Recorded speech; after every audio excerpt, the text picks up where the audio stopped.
Hello વિદ્યાર્થી મિત્રો, કેમ છો? આઈ હોપ તમે બધા મજામાં હશો. અને આપણે ગઈકાલે ટોર્ક અને ડાયપોલને રિલેટેડ જે પણ થિયરી હતી એ જોઈ. આજે હવે સતત વિદ્યુતભાર વિતરણ માટે વિદ્યુતભારની રેખીય ઘનતા, પૃષ્ઠ ઘનતા અને કદ ઘનતા સમજાવો. તો અહીંયા કેટલાક હેતુઓ માટે અલગ અલગ વિદ્યુતભારોના પદમાં કામ કરવાનું અવ્યવહારુ છે. તેથી સતત વિદ્યુતભાર વિતરણ સાથે કામ કરવાની જરૂર પડે છે. એટલે આપણે અહીંયા સતત વિદ્યુતભાર વિતરણ સાથે કામ કરવાની જરૂર પડે છે. તેથી આપણે વિદ્યુતભાર વિતરણને 3 પ્રકારે હોય છે. કયા કયા 3 પ્રકાર? તો કે રેખીય વિદ્યુતભાર વિતરણ, પૃષ્ઠ વિદ્યુતભાર વિતરણ અને કદ વિદ્યુતભાર વિતરણ. તો ચલો આપણે જોઈશું કોને કહેવાશે. તો રેખીય વિદ્યુતભાર વિતરણ એટલે કે કોઈ રેખા પર સતત પથરાયેલા વિદ્યુતભારને વિદ્યુતભારનું રેખીય વિતરણ કહે છે. રેખીય વિદ્યુતભારના અંદર કોના અંદર વિદ્યુતભારો પથરાયેલા હશે? એક રેખા ઉપર પથરાયેલા હશે. તો એને આપણે રેખીય વિદ્યુતભાર વિતરણ કહીશું.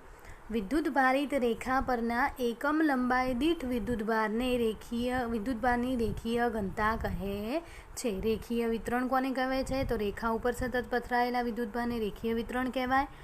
અને વિદ્યુતભારની રેખા પરના એકમ લંબાઈ દીઠ એટલે એક જેટલી 1 મીટર લંબાઈ હોય, એકમ લંબાઈ દીઠ વિદ્યુતભારની રેખીય ઘનતા કહે છે. અને રેખીય ઘનતાને શાના વડે દર્શાવવામાં આવે છે? લેમ્બડા વડે દર્શાવવામાં આવે છે. તો ધારો કે સુરેખ એક તાર છે અને એ સુરેખ તાર પર ડેલ્ટા એલ લંબાઈનો એક ખંડ છે અને તેના ઉપરનો વિદ્યુતભાર કેટલો છે? ડેલ્ટા ક્યુ જેટલો. તો રેખીય વિદ્યુતભારની ઘનતા શું થશે? લેમ્બડા બરાબર ડેલ્ટા ક્યુ ભાગ્યા ડેલ્ટા એલ. આ જે છે એ રેખીય વિદ્યુતભાર ઘનતાનું સૂત્ર છે. લેમ્બડા બરાબર ડેલ્ટા ક્યુ ભાગ્યા ડેલ્ટા એલ બરાબર વિદ્યુતભાર ભાગ્યા એનો જે ખંડ લીધેલો છે નાનો લંબાઈનો એ ખંડ. તો આનો એસઆઈ એકમ શું થશે? વિદ્યુતભાર એટલે શું થશે? કુલમ. અને નીચે લંબાઈ છે, લંબાઈનો એકમ શું થશે? મીટર. તો આનો એકમ શું થશે? કુલમ પ્રતિ મીટર એકમ થાય છે. તો આ થઈ રેખીય વિદ્યુતભાર ઘનતા. હવે એના પછી છે પૃષ્ઠ વિદ્યુતભાર વિતરણ. તો કે કોઈ પૃષ્ઠ પર સતત પથરાયેલા વિદ્યુતભારને પૃષ્ઠ વિદ્યુતભાર વિતરણ કહે છે. પેલા રેખીય એટલે એના રેખા ઉપર થયેલા હતા પથરાયેલા. આના અંદર પૃષ્ઠ છે તો પૃષ્ઠ પર સતત પથરાયેલા વિદ્યુતભારને પૃષ્ઠ વિદ્યુતભાર વિતરણ કહે છે. અને વિદ્યુતભારિત પૃષ્ઠ પરના એકમ ક્ષેત્રફળ દીઠ વિદ્યુતભારને વિદ્યુતભારની ઘનતા કહે છે. અને એને સિગ્મા વડે દર્શાવવામાં આવે છે. તો ધારો કે સુવાહકની સપાટી પર ક્ષેત્રફળ ખંડ ડેલ્ટા એસ હોય અને એના ઉપર ડેલ્ટા ક્યુ જેટલો વિદ્યુતભાર હોય તો પૃષ્ઠ વિદ્યુતભાર ઘનતા સિગ્મા બરાબર શું થશે? ડેલ્ટા ક્યુ ભાગ્યા ડેલ્ટા એસ. આનો એસઆઈ એકમ શું થશે? ક્યુ એ વિદ્યુતભાર છે તો એનો એકમ તો કુલંબ જ થવાનો. પરંતુ નીચે શું છે? ક્ષેત્રફળ. તો ક્ષેત્રફળનો એકમ શું થાય? Metre square. તો પૃષ્ઠ વિદ્યુતભાર ઘનતાનો એકમ શું થશે? કુલંબ પ્રતિ મીટર સ્ક્વેર. બરાબર. હવે એના પછી છે ત્રીજું, તો કદ વિદ્યુતભાર વિતરણ. તો કે કોઈ કદમાં સતત પથરાયેલા વિદ્યુતભારને કદ વિદ્યુતભાર વિતરણ કહે છે. પહેલાના અંદર શું હતું? રેખા પર. બીજાના અંદર શું હતું? પૃષ્ઠ પર. ત્રીજાના અંદર શું છે? કદ પર સતત પથરાયેલા વિદ્યુતભારને કદ વિદ્યુતભાર વિતરણ કહે છે. અને વિદ્યુતભારિત કદ પરના એકમ કદ દીઠ વિદ્યુતભારને વિદ્યુતભારની કદ ઘનતા કહે છે. અને એને આપણે રો વડે દર્શાવીએ છીએ. તો ધારો કે સ્થૂળ સ્તરે નાનું કદ આપેલું છે ડેલ્ટા વી જેટલું અને એના ઉપર ડેલ્ટા ક્યુ જેટલો વિદ્યુતભાર છે. તો કદ વિદ્યુતભાર ઘનતા રો બરાબર ડેલ્ટા ક્યુ ભાગ્યા ડેલ્ટા વી. અને એનો એસઆઈ એકમ શું થશે? ક્યુનો કુલમ. અને કદ છે તો કદનો એકમ શું થશે? Metre cube. તો કદ વિદ્યુતભાર ઘનતાનો એકમ શું થશે? કુલંબ પ્રતિ મીટર ક્યુબ. બરાબર. તો આ 3 વિદ્યુતભાર વિતરણ તમને આપેલા છે. હવે આની પાછળ આપણે આ ત્રણેય વિદ્યુતભાર વિતરણ છે એને સારી રીતે સમજીએ. તો અહીંયા આપેલું છે કે રેખા પરના વિદ્યુતભારના સતત વિતરણના લીધે કોઈ પણ બિંદુ પાસે ઉદ્ભવતા વિદ્યુત ક્ષેત્રનું સૂત્ર મેળવો.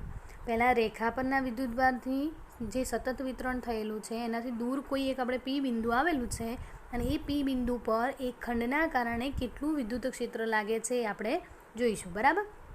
તો ધારો કે રેખાને ડીએલ જેટલા સૂક્ષ્મ લંબાઈના ખંડોમાં વિભાગેલો કલ્પી એટલે જે આ ડીએલ ખંડ તમને આપેલું છે આખો જે રેખા છે આખી રેખાને નાના એક આ જે છે એ શું છે રેખા, બરાબર. એ રેખાને આપણે નાના ડીએલ ખંડ વડે શું કરી દીધા, નાના નાના ભાગોમાં લઈ લીધા અને તેના પરનો કોઈ એક ખંડનો સ્થાન સદિશ એ આર છે. એના કોઈ એકનો સ્થાન સદિશ શું છે, આર છે. રેખા પર રેખીય વિદ્યુતભાર ઘનતા એ કેટલી છે, લેમ્બડા જેટલી છે.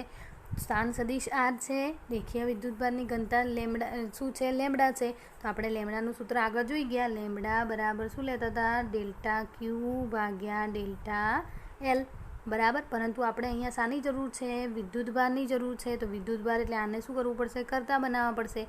તો ધારો કે અહીંયા આપણે કરતા બનાવીએ તો ડેલ્ટા ક્યુ બરાબર લેમ્બડા ઇન્ટુ ડેલ્ટા એલ થશે, બરાબર. તો અહીંયા વિદ્યુતભાર શું મળ્યો તમને, લેમ્બડા ઇન્ટુ ડેલ્ટા એલ. તો અહીંયા તમને વિદ્યુતભાર કેટલો લખેલો છે, લેમ્બડા ઇન્ટુ ડીએલ. ડીએલ એ ડેલ્ટા એલ પૂર્ણ વિકલન છે અને ડીએલ એ નાનું વિકલન છે. તો તમે ડેલ્ટા અને ડી એ પ્રમાણે લઈ શકો, બરાબર. તો અહીંયા એની રેખીય વિદ્યુતભાર ઘનતા લેમ્બડા છે અને એ ખંડ જે છે લીધેલો ડેલ્ટા એલ એના પરનો વિદ્યુતભાર કેટલો થશે, લેમ્બડા ઇન્ટુ ડીએલ જેટલો વિદ્યુતભાર થાય છે. વિદ્યુતભાર વિતરણની અંદર કે બહાર કોઈ એક બિંદુ પી લો, જે આપણે અહીંયા લીધેલું છે, અને તેનો સ્થાન સદિશ શું છે, કેપિટલ આર જેટલું. અને ડેલ્ટા એલથી પી બિંદુનું અંતર આર કેપ છે. એટલે ડેલ્ટા એલ જે ખંડ છે ત્યાંથી પી બિંદુનું અંતર કેટલું છે, આર ડેશ જેટલું. અને ડેલ્ટા એલથી પી બિંદુ તરફનો એકમ સદિશ એ શું થશે, આર ડેશ કેપ. કારણ કે અંતર આર ડેશ છે તો એનો એકમ સદિશ શું થશે, આર ડેશ કેપ, બરાબર. તો આપણે આ ખંડના કારણે પી પર લાગતું વિદ્યુત ક્ષેત્રનું સૂત્ર જોઈએ અને પછી બધાનો સરવાળો કરી દઈશું. તો આખા રેખા પરનો બધાનો શું થઈ જશે, કુલ વિદ્યુત ક્ષેત્રનું સૂત્ર આપણને મળશે, બરાબર. તો લેમ્બડા ઇન્ટુ ડેલ્ટા એલ વિદ્યુતભારને લીધે આપણે જોયું ને વિદ્યુતભાર કેટલો છે આ ખંડ પરનો, લેમ્બડા ઇન્ટુ ડેલ્ટા એલ. વિદ્યુતભારને લીધે પી બિંદુ પાસે કુલમના નિયમથી વિદ્યુત ક્ષેત્ર. તો કુલમના નિયમથી વિદ્યુત ક્ષેત્ર, તો વિદ્યુત ક્ષેત્રનું સૂત્ર શું હતું, ઈ બરાબર કે ક્યુ ભાગ્યા આર સ્ક્વેર. તો અહીંયા ઈ બરાબર કે ક્યુ આપણે કેટલો છે, લેમ્બડા ઇન્ટુ ડેલ્ટા એલ. તો કે ક્યુ અપોન આર સ્ક્વેર, પરંતુ અહીંયા અંતર કેટલું આપેલું છે, આર ડેશ. તો r dash square into r ડેશની કેપ. એકમ સદિશ લખીશું કારણ કે આગળ આપણે સદિશ દર્શાવેલો છે, બરાબર. તો એનું સૂત્ર શું થયું, આટલા જે વિદ્યુતભાર છે એના કારણે પી પર લાગતું વિદ્યુત ક્ષેત્ર એટલે E K lambda delta L ભાગ્યા R dash square into R dash cap, બરાબર. હવે સંપાતપણાના સિદ્ધાંત પરથી વિદ્યુતભાર વિતરણના લીધે પી પાસે વિદ્યુત ક્ષેત્ર, સંપાતપણાના સિદ્ધાંત લેવાનો છે તો આપણે અહીંયા બધાનો શું કરી દઈશું, સરવાળો કરી દઈશું, બરાબર. તો સરવાળા માટે આપણે શાનું મૂકીશું, સમેશન. તો સૂત્ર શું બનશે, ઈ બરાબર સમેશન ડેલ્ટા એલ નીચે અને કે લેમ્બડા ડેલ્ટા એલ ભાગ્યા R dash square into r ડેશની કેપ. હવે આ સરવાળાને જો આપણે સંકલનના રૂપે લખીએ તો અહીંયા જે ડેલ્ટા એલ નાનો સરવાળો કરવાનો હતો. હવે સંકલન એટલે આખું પૂરું, બરાબર.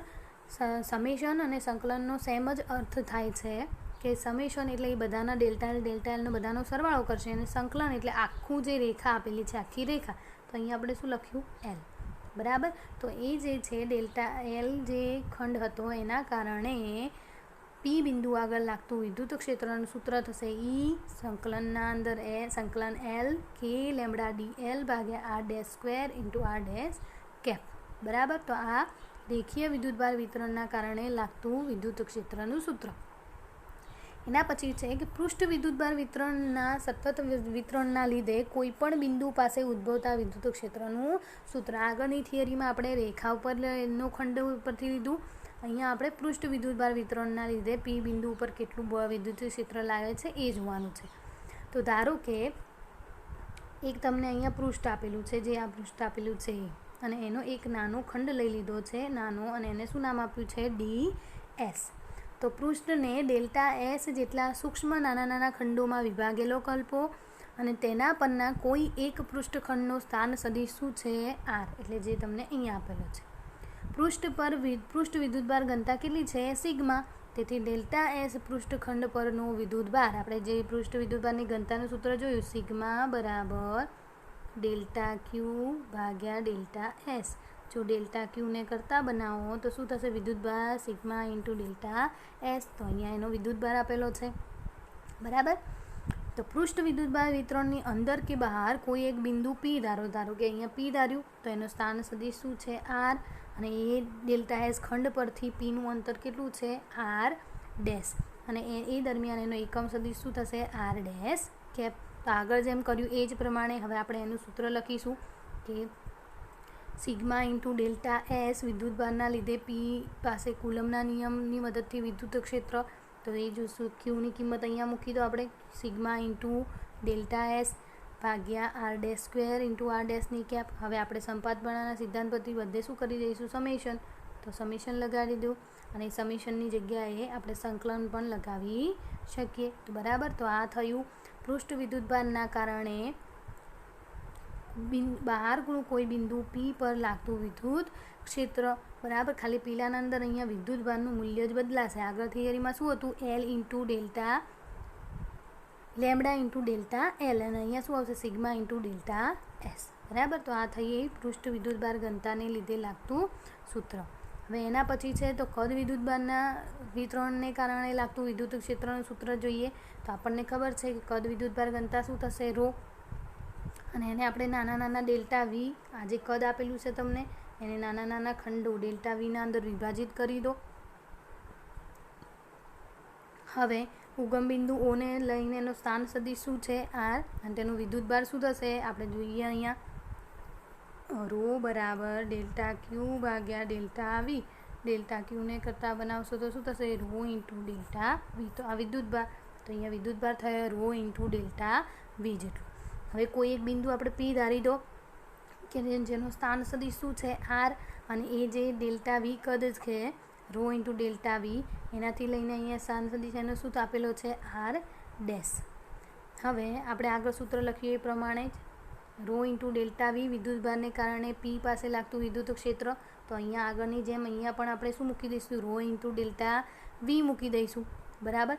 અને હવે આપણે અહીંયા શું લખી દઈશું? બધાનો સંપાતપણાના સિદ્ધાંત અનુસાર અહીંયા શું લગાવી દઈશું? આપણે સમેશન લગાવી દઈશું. અને સમેશનની જગ્યાએ તમે સંકલન પણ લગાવી શકો. તો કદ વિદ્યુતભાર વિતરણના કારણે વિદ્યુત ક્ષેત્રનું સૂત્ર થશે ઈ બરાબર સંકલન અંદર વી કે રો ડેલ્ટા વી ભાગ્યા R dash square into r ડેશની કેપ. તો આમ કુલમના નિયમ અને સંપાતપણાના સિદ્ધાંત વાપરીને અલગ અલગ અથવા સતત અથવા અંશતઃ અલગ અને અંશતઃ સતત એવા કોઈ પણ વિદ્યુતભાર વિતરણ માટે વિદ્યુત ક્ષેત્ર આપણે મેળવી શકીએ છીએ. તો આના અંદર કદ વિદ્યુતભાર વિતરણ, પૃષ્ઠ વિદ્યુતભાર વિતરણ અને રેખીય વિદ્યુતભાર વિતરણ માટે ત્રણેય માટે આપણે વિદ્યુત ક્ષેત્રનું સૂત્ર સાબિત કર્યું, બરાબર. ચલો આ પ્રશ્નો જાતે સોલ્વ કરવાનો પ્રયત્ન કરવો. ચલો હવે એના પછી એક મોસ્ટ ઇમ્પોર્ટન્ટ થિયરી છે ગાઉસનો નિયમ, બરાબર. તો કેન્દ્ર પર રહેલા બિંદુવત વિદ્યુતભાર ક્યુને ઘેરતા આર ત્રિજ્યાના ગોળામાંથી પસાર થતા ફ્લક્સ પરથી ગાઉસનો નિયમ મેળવો. ગાઉસનો નિયમ કઈ રીતે મેળવવાનો છે? કેન્દ્ર પર શું આવેલો છે? ક્યુ વિદ્યુતભાર. કેન્દ્ર પર ક્યુ વિદ્યુતભારને ઘેરતા આર ત્રિજ્યાનું શું આપેલું છે? એક વર્તુળ આપેલું છે. ઘેરતા આર ત્રિજ્યાના ગોળામાંથી પસાર થતા ફ્લક્સ પરથી ગાઉસનો નિયમ સાબિત કરવાનો છે, બરાબર. તો જુઓ, કેન્દ્ર પર રહેલા બિંદુવત વિદ્યુતભાર ક્યુને ઘેરતા આર ત્રિજ્યાનો ગોળો તમને આકૃતિના અંદર આપેલો છે, બરાબર. આ જે ક્યુ વિદ્યુતભાર છે, ત્રિજ્યા ગોળાની કેટલી છે? આર. અને એ ગોળો તમને અહીંયા આ રીતે આપેલો છે. આ ગોળાને ઘણા સૂક્ષ્મ ખંડોમાં આપણે વિભાજિત કરી દઈએ, નાના સૂક્ષ્મ ખંડોના અંદર. તો એવી રીતે આના અંદર આપણે એક નાનો ખંડ સૂક્ષ્મ ખંડ અહીંયા લઈ લીધો છે ગોળાકારમાં. તો એને એ વિભાજિત કરો અને તેમાંનો એક ડેલ્ટા એસ ખંડમાંથી પસાર થતું ફ્લક્સ એક નાનો ખંડ લેવાનો છે. આના આખો જે ગોળો છે એ ગોળાનો એક નાનો ખંડ લેવાનો છે જે આ ગોળાકાર કરીને તમને અહીંયા આપેલો છે, બરાબર. અને એ જે આપેલો છે એ શું છે? એક પૃષ્ઠખંડ લીધેલો છે ડેલ્ટા એસ, બરાબર. હવે જ્યારે આપણે કોઈ પણ પૃષ્ઠખંડનો સપૃષ્ઠ સદિશ દોરવો હોય, કારણ કે ફ્લક્સના અંદર એનું શું આવે છે, પૃષ્ઠ સદિશ આવે છે. તો જ્યારે આપણે ધારો કે પૃષ્ઠખંડ લઈ લઈએ એક આવો અને એને આપણે પૃષ્ઠ સદિશ દોરવો હોય તો એ હંમેશા કેવો હોય, એની લંબ દિશામાં જ હોય. તો આ ડેલ્ટા એસ પૃષ્ઠ સદિશ છે, બરાબર. તો એ હંમેશા કેવો હોય, એને લંબ દિશામાં. તો એવી જ રીતે અહીંયા જે ગોળાકાર સપાટી આપેલી છે એનો પણ પૃષ્ઠ સદિશ કયો હશે, એને લંબ દિશામાં, જે તમને અહીંયા આપેલો છે, બરાબર. આ જો એને લંબ દિશામાં આપેલો છે. હવે આપણે ફ્લક્સ ફાઈનું સૂત્ર આપણે આગળ જોઈ ગયા. ડેલ્ટા ફાઈ બરાબર E ઇન્ટુ ડેલ્ટા એસ. અને જો તમારે અહીંયા સદિશ ના દર્શાવવો હોય તો તમારે અહીંયા એકમ સદિશ મૂકવો પડે, બરાબર. તો અહીંયા E dot R cap delta S લખેલા છે. જ્યાં આર કેપ એ શું છે, તો કે કેન્દ્રથી ક્ષેત્રફળ ખંડ તરફના ત્રિજ્યા સદિશની દિશામાંનો એકમ સદિશ. આ જે ત્રિજ્યા સદિશ છે ને એની દિશામાંનો શું આપેલો છે, એકમ સદિશ આપેલો છે, બરાબર. તો આપણે ખબર છે કે તમારે જો ડોટ વચ્ચે ના લખવું હોય તો એને શું લખવું પડે, કોસ થીટા લખવું પડે. કારણ કે કેમ, કારણ કે આર કેપ છે એ તો કેવો છે, એકમ સદિશ, અને એકમ સદિશનું મૂલ્ય હંમેશા કેવું હોય, 1. તો આપણે એને ના લખીએ તો ચાલે. તો ચલો હવે આપણે અહીંયા વચ્ચેનો જે ડોટ છે એને લખવો નથી, તો ડોટ નહીં લખીએ તો અહીંયા શું આવી જશે, કોસ થીટા, બરાબર. તમે ડાયરેક્ટ આના ઉપરથી આ પણ સૂત્ર લખી શકો. હવે આપણને ખબર છે ઈનું સૂત્ર શું છે, કે ક્યુ અપોન આર સ્ક્વેર, જે આપણે આગળ વિદ્યુત ક્ષેત્રની થિયરીના અંદર સાબિત કરેલું છે. તો એ કે ક્યુ અપોન આર સ્ક્વેર છે એ આપણે આ સૂત્રના અંદર મૂકી દઈએ. અહીંયા જે ઈ છે એની જગ્યાએ આપણે કે ક્યુ અપોન આર સ્ક્વેર મૂકી દઈએ તો આપણને આ સૂત્ર મળશે, ડેલ ફાઈ બરાબર k q upon r square into delta s જેટલું, બરાબર. પરંતુ તમને અહીંયા કોસ જે છે એ કોસ લીધેલો નથી. કેમ, કારણ કે કોસ થીટા બરાબર 0 મૂકીએ અને કોસ 0ની કિંમત શું થાય, કોસ 0 ડિગ્રીની કિંમત કેટલી થાય, 1. તો અહીંયા ના લખીએ તો ચાલે, એટલા માટે અહીંયા કોસ થીટા લખ્યું નથી. પરંતુ કોસ થીટા બરાબર 0 કેવી રીતે લીધા, કારણ કે E અને ડેલ્ટા એસની એક જ દિશામાં છે, અને જો બંને એક જ દિશામાં હોય તો તેમની વચ્ચેનો થીટા કેટલો થશે, 0 ડિગ્રી. જેમ કે અહીંયા આપણે જુઓ વિદ્યુત ક્ષેત્રની દિશા કઈ બાજુ છે, આ બાજુ, અને પૃષ્ઠ સદિશની દિશા પણ કઈ બાજુ છે, આ બાજુ. તો બંને કેવા છે, એક જ દિશામાં, તો એમની વચ્ચેનો થીટા કેવો થશે, 0 થાય છે.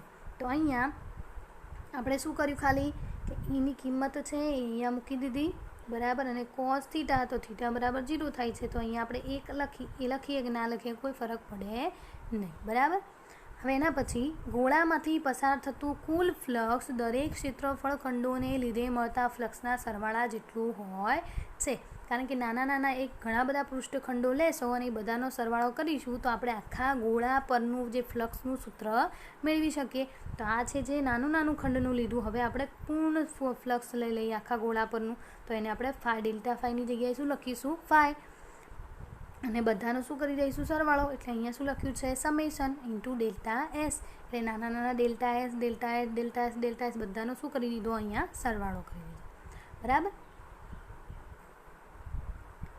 જો ગોળાનો દરેક ક્ષેત્રફળ ખંડ વિદ્યુતભારથી સમાન આર અંતરે છે. જો હવે આના અંદર શું છે કે આપણે સમેશનની બહાર જે આ પદ કાઢ્યું છે ને, સમેશનની બહાર જે આગળ જે પદ કાઢ્યું એ પદ આપણે કયું પદ કાઢી શકીએ, કે જો એ પદો અચળ સંખ્યા હોય તો જ એને આપણે સમેશનની બહાર કાઢી શકીએ. તો જુઓ આના અંદર કે છે એ અચળ, કારણ કે કે એટલે આપણને ખબર છે 9 × 10⁹ એ ક્યારેય બદલાવાનું નથી. ક્યુ વિદ્યુતભાર છે તો એ બિંદુવત વિદ્યુતભારનું જે પણ મૂલ્ય હશે, ધારો કે 2 કુલંબ છે તો એ 2 કુલંબ હંમેશા માટે રહેશે, એ બદલાવાનું નથી. અને નીચે છે આર, અને આર શું હતી, ત્રિજ્યા. તો ગોળાની ત્રિજ્યા એ ક્યારેય બદલાવાની નથી.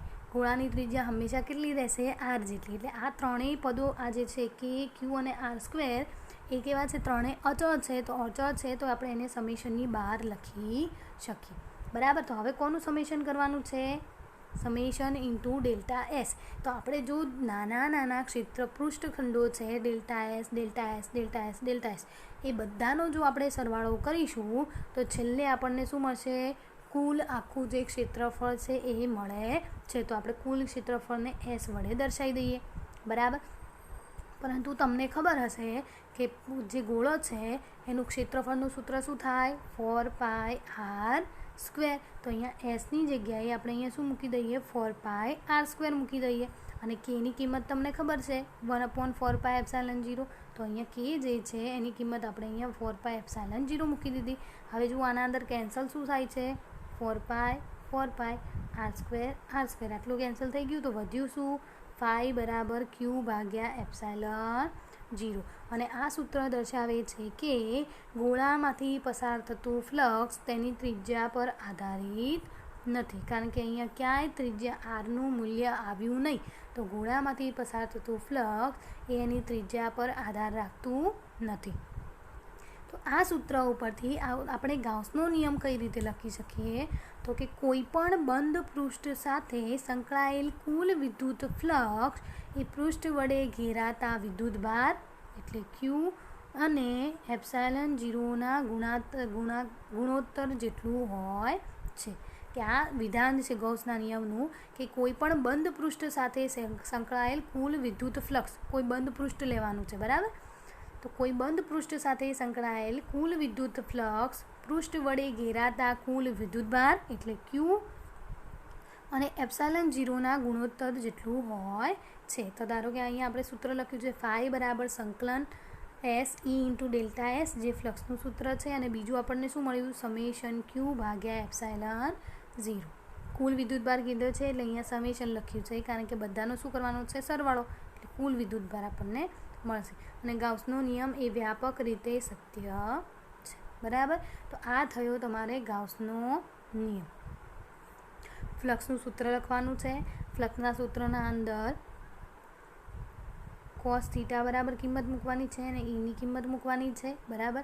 હવે આપણે બધાનું શું કરવાનું છે? સરવાળો. તો અહીંયા આપણે શું કરી દઈશું? સમેશન કરી દઈશું. જે અચળવાળું પદ છે એને આપણે બહાર કાઢી દઈશું. અહીંયા બધાનો સરવાળો કરીશું તો શું મળશે? S બરાબર શું મૂકવાનું છે? 4πr². અને કેની કિંમત શું મૂકવાની છે? 1/4πε0. તો આપણને phi બરાબર Q ભાગ્યા ε0 મળે છે. તો આ થયો તમારે ગાઉસનો નિયમ. જો બંધ સપાટીનું કુલ ફ્લક્સ શૂન્ય જણાય તો તે બંધ સપાટી પર રહેલો કુલ વિદ્યુતભાર શૂન્ય છે એવું સાબિત કરવાનું છે. કે જો બંધ સપાટીનું કુલ ફ્લક્સ શૂન્ય જણાય તો તે બંધ સપાટી પર રહેલો કુલ વિદ્યુતભાર પણ શૂન્ય થાય. જો ફ્લક્સ શૂન્ય હોય તો વિદ્યુતભાર પણ શૂન્ય થશે એવું સાબિત કરવાનું છે આના અંદર. તો બંધ સપાટીમાંથી પસાર થતું કુલ વિદ્યુત ફ્લક્સ એ શૂન્ય છે. તેથી તે સપાટી પરનો કોઈ વિદ્યુતભાર ઘેરાતો નથી. તે માટે આકૃતિ દર્શાવેલી છે કે ધારો કે સમાન વિદ્યુત ક્ષેત્ર Eમાં બંધ નળાકાર એવી રીતે મૂકેલો છે કે જેથી તેની અક્ષ સમાન વિદ્યુત ક્ષેત્રને સમાંતર રહે. તો આ નળાકારની અક્ષ છે અને આ વિદ્યુત ક્ષેત્ર છે. તો બંને એકબીજાને કેવા છે? સમાંતર છે, બરાબર? નળાકારના વર્તુળાકાર આડછેદ 1 અને 2 માંથી પસાર થતું ફ્લક્સ ધારો કે અનુક્રમે ϕ1 અને ϕ2 છે. આના અંદરથી પસાર થતું ફ્લક્સ ϕ1, આના અંદરથી પસાર થતું ફ્લક્સ ϕ2 છે. અને નળાકારની વક્ર સપાટી પર પસાર થતું ફ્લક્સ ϕ3 છે. એટલે જે આ વક્ર સપાટી ઉપર જે આપેલી છે એના અંદરથી પસાર થતું ફ્લક્સ કેટલું છે? ϕ3 જેટલું છે. જુઓ તમને અહીંયા આપેલું છે કે એક જે સપાટી છે એનું ક્ષેત્ર પૃષ્ઠ સદિશ કઈ બાજુ થશે? આ બાજુ. અને વિદ્યુત ક્ષેત્ર કઈ બાજુ થશે? આ બાજુ. 2 છે એમાં પૃષ્ઠ સદિશ પણ આ બાજુ થશે, વિદ્યુત ક્ષેત્ર પણ આ બાજુ છે. અને આના અંદર પૃષ્ઠ સદિશ કઈ બાજુ થશે? આ રીતે. અને એનો વિદ્યુત ક્ષેત્રનો સદિશ આ રીતે થાય છે. તો આપણે જોઈએ કે ભાગ 1 આગળ વિદ્યુત ક્ષેત્ર અને ક્ષેત્રફળ સદિશ પરસ્પર વિરુદ્ધ દિશામાં છે, કારણ કે બંનેની દિશાઓ કેવી છે? અલગ અલગ. એટલે બંને વિરુદ્ધ દિશામાં છે. ભાગ 2 પાસે વિદ્યુત ક્ષેત્ર અને ક્ષેત્રફળ સદિશ એક જ દિશામાં છે, બંનેની દિશા એક જ છે. અને ત્રીજો જે ભાગ છે ત્યાં વિદ્યુત ક્ષેત્ર અને ક્ષેત્રફળ સદિશ પરસ્પર લંબ છે, કારણ કે બંને વચ્ચેનો કેટલો ખૂણો થાય છે? 90 ડિગ્રીનો. આથી દરેક ભાગમાંથી પસાર થતું ફ્લક્સ અનુક્રમે આ બંને એકબીજાને વિરુદ્ધ દિશામાં છે એટલે એ શું મળશે? ઋણ મળશે. તો -ES1 ϕ2 બરાબર +ES2 અને ϕ3 બરાબર 0 મળશે, કારણ કે આગળ આપણે જોયું કે જો બંને લંબ થતા હોય તો cos 90 ડિગ્રી થશે અને cos 90 ડિગ્રી બરાબર શું થઈ જશે 0, તો આપણને 0 મળે છે. જ્યાં S1 અને S2 અનુક્રમે 1 અને 2 ભાગના શું છે ક્ષેત્રફળ છે અને નળાકાર સમાન હોવાથી S1 S2 બરાબર S, બંનેના મૂલ્યો કેવા થશે S જેટલા. તો આપણે માટે નળાકારમાંથી પસાર થતું વિદ્યુત ફ્લક્સનું સૂત્ર φ1 + φ2 + φ3 ત્રણોનો શું કરી દઈએ સરવાળો. તો અહીંયા આપણે S1 અને S2 બરાબર તો શું છે S, તો બધી જગ્યાએ આપણે શું મૂકીએ S, તો -E1S + E1S ES અને 0, તો આ માઇનસ પ્લસ કેન્સલ થઈ જશે અને આ 0 છે, તો ફ્લક્સ ફાઈનું મૂલ્ય તમને અહીંયા શું મળે છે 0 મળે છે. તો કે આમ બંધ નળાકારમાંથી પસાર થતું કુલ ફ્લક્સ શું છે 0 છે અને કુલ ફ્લક્સ 0 હોય તો વિદ્યુતભાર 0 કઈ રીતે થશે. તો જુઓ, ગૌસના નિયમ ઉપરથી ફ્લક્સનું મૂલ્ય તો 0 છે, તો આપણે φ બરાબર 0 મૂકી દઈએ અને EQ ભાગ્યા એપ્સાઇલન 0, તો એપ્સાઇલન 0 છે એ આપણે અહીંયા ગુણાઈ જશે એટલે 0 થઈ જવાનું. તો વિદ્યુતભાર શું થયો 0, એટલે કે નળાકાર બંધ સપાટી પર રહેલો વિદ્યુતભાર પણ 0 છે. એટલે કુલ ફ્લક્સ 0 હોય તો કુલ વિદ્યુતભાર પણ 0 થાય છે. બરાબર, આ થઈ ગયો આપણો અહીંયા નિયમ કે 3 સપાટી લેવાની છે, એ 3 સપાટીના ત્રણેય સૂત્રો લેવાના છે, પછી બધા સમાન હોય તો બધાનું શું કરી દો સરવાળો, તો φ બરાબર 0 મળશે, તો વિદ્યુતભાર પણ 0 મળે છે. બરાબર, તો આ થઈ કે જો કુલ ફ્લક્સનું મૂલ્ય 0 થાય જણાય તો કુલ વિદ્યુતભાર પણ 0 થાય છે. હવે ગૌસના નિયમ અંગેના કેટલાક અગત્યના મુદ્દાઓ ચર્ચો, કે ગૌસનો નિયમ છે એના અંદર અગત્યની એક મુદ્દાઓ ચર્ચા કરવાની છે. એમાં પહેલું છે કે જો બંધ સપાટી દ્વારા ઘેરાતો કુલ વિદ્યુતભાર 0 હોય તો બંધ સપાટી સાથે સંકળાયેલ કુલ ફ્લક્સ પણ 0 હોય, જે આપણે આગળ સાબિત કર્યું કે જો કુલ વિદ્યુતભાર 0 હશે તો કુલ ફ્લક્સ પણ 0 થાય છે. આ નિયમ કોઈ પણ આકાર કે ત્રિપરિમાણવાળી બંધ સપાટી માટે સત્ય છે. કોઈ પણ આકાર કે પરિમાણવાળી બંધ સપાટી માટે સાચો નિયમ છે. ત્રીજો છે કે φ બરાબર q/ε0 માં જમણી બાજુનું પદ EQ એ સપાટી વડે ઘેરાયેલા બધા વિદ્યુતભારોનો પરિણામી વિદ્યુતભાર છે અને વિદ્યુતભારોની સપાટીની અંદર ગમે તેટલો વિદ્યુતભાર રહી શકે છે. આના અંદર જમણી બાજુના પદના અંદર શું આવે છે q આવે છે, એટલે q એટલે શું બધા વિદ્યુતભારોનો પરિણામી વિદ્યુતભાર છે કુલ વિદ્યુતભાર. તો કે વિદ્યુતભારો સપાટીની અંદર ગમે તે સ્થાને રહેલા હોઈ શકે છે, કે જે અંદર બંધ સપાટી હોય એને કોઈ પણ જગ્યાએ વિદ્યુતભાર રહેલા હોઈ શકે છે. જે પરિસ્થિતિમાં સપાટી એવી પસંદ કરવામાં આવી હોય કે કેટલાક વિદ્યુતભારો અંદર અને કેટલાક વિદ્યુતભારો બહાર હોય, તો ગૌસના નિયમનું સૂત્ર E/ds બરાબર q/ε0 માં ડાબી બાજુનું E એ અંદર અને બહાર વિદ્યુતભારોથી ઉદ્ભવતું વિદ્યુત ક્ષેત્ર છે, જ્યારે જમણી બાજુનું પદ છે EQ એ માત્ર અંદરના વિદ્યુતભારોના પરિણામી વિદ્યુતભારો જ છે. બરાબર, તો આપણે ધારો કે કોઈ એવી સપાટી લેવામાં આવે કે જેમાં અમુક વિદ્યુતભારો અંદર રહી જાય અને અમુક વિદ્યુતભારો એ બંધ સપાટીની બહાર જતા રહે, તો જે આ વિદ્યુત ક્ષેત્ર E છે એ વિદ્યુત ક્ષેત્ર E અંદરના અને બહારના બંને વિદ્યુતભારોના કારણે ઉદ્ભવતું વિદ્યુત ક્ષેત્ર છે. પરંતુ જ્યાં E∑ q છે એ q એ માત્ર અંદરના જ વિદ્યુતભારોનું પરિણામી વિદ્યુતભારો છે, એના અંદર બહાર જે રહેલા વિદ્યુતભારો છે એ ગણવામાં આવશે નહીં. બરાબર. પાંચમું છે ગાઉસનો નિયમ લગાડવા માટે જે સપાટી પસંદ કરીએ છીએ તેને ગાઉસિયન સપાટી કહે છે. એટલે આપણે ગાઉસનો નિયમ લગાડવા માટે જે સપાટી પસંદ કરીએ છીએ તે સપાટીને આપણે શું કહીશું ગાઉસિયન સપાટી કહે છે. ગાઉસનો નિયમનો ઉપયોગ કરીને સમમિતિ ધરાવતા તંત્ર વડે ઉદ્ભવતા વિદ્યુત ક્ષેત્રો સરળતાથી શોધી શકાય છે. એટલે સમમિતિ ધરાવતું કોઈ તંત્ર હોય તો એના વડે ઉદ્ભવતું જે વિદ્યુત ક્ષેત્રો છે એ આપણે સરળતાથી શોધી શકીએ છીએ. અને ગાઉસનો નિયમ એ અંતરના વ્યસ્તના વર્ગ નિયમ પર આધારિત છે. અંતરના વર્ગના વ્યસ્ત નિયમ પર જ આધારિત છે, એટલે કે એ ભાગાકારમાં r² આવતું હશે. અંતરના વ્યસ્ત વર્ગના નિયમ પર આધારિત છે. કયો નિયમ? ગાઉસનો જે નિયમ છે એ. તો આના અંદર કેટલા મુદ્દાઓ ધ્યાનમાં રાખવાના છે? તો કે કુલ વિદ્યુતભાર શૂન્ય હશે તો ફ્લક્સ પણ શૂન્ય થશે. કોઈ પણ આકાર કે પરિમાણવાળી સપાટી માટે લાગુ પાડી શકાય છે. જમણી બાજુનું જે સમેશન ક્યુ જે પદ છે એ બધાનું પરિણામી વિદ્યુતભારનું સૂત્ર આપણને આપે છે અને એ વિદ્યુતભાર ગમે તે જગ્યાએ હોઈ શકે છે. પછી જો તમે જે સૂત્ર છે એના અંદર અમુક થોડાક જે સપાટી આપણે લઈએ એના અંદર જો અમુક વિદ્યુતભાર અંદર અને બહાર રહી જાય તો વિદ્યુત ક્ષેત્ર E છે એ અંદરના અને બહારના બંને વિદ્યુતભારોના કારણે ઉદ્ભવશે અને જ્યારે સમેશન ક્યુ છે એ માત્ર અંદરના વિદ્યુતભારોના કારણે જ લાગે છે. જે સપાટી આપણે પસંદ કરીએ છીએ એને આપણે ગાઉસિયન સપાટી કહીશું અને જે સમમિતિ ધરાવતા તંત્ર માટે ઉદ્ભવતા વિદ્યુત ક્ષેત્ર સરળતાથી આપણે શોધી શકીએ છીએ અને ગાઉસનો નિયમ એ અંતરના વ્યસ્ત વર્ગના નિયમ પર આધારિત છે. તો આ ગાઉસના નિયમના અગત્યના મુદ્દાઓ છે. ચલો વિદ્યાર્થી મિત્રો, તો આપણે આટલા સુધી રાખીએ. બરાબર. આઈ હોપ તમને આના અંદર ખબર પડી જતી હશે. બરાબર. ચલો, ઓકે, થેન્ક યુ.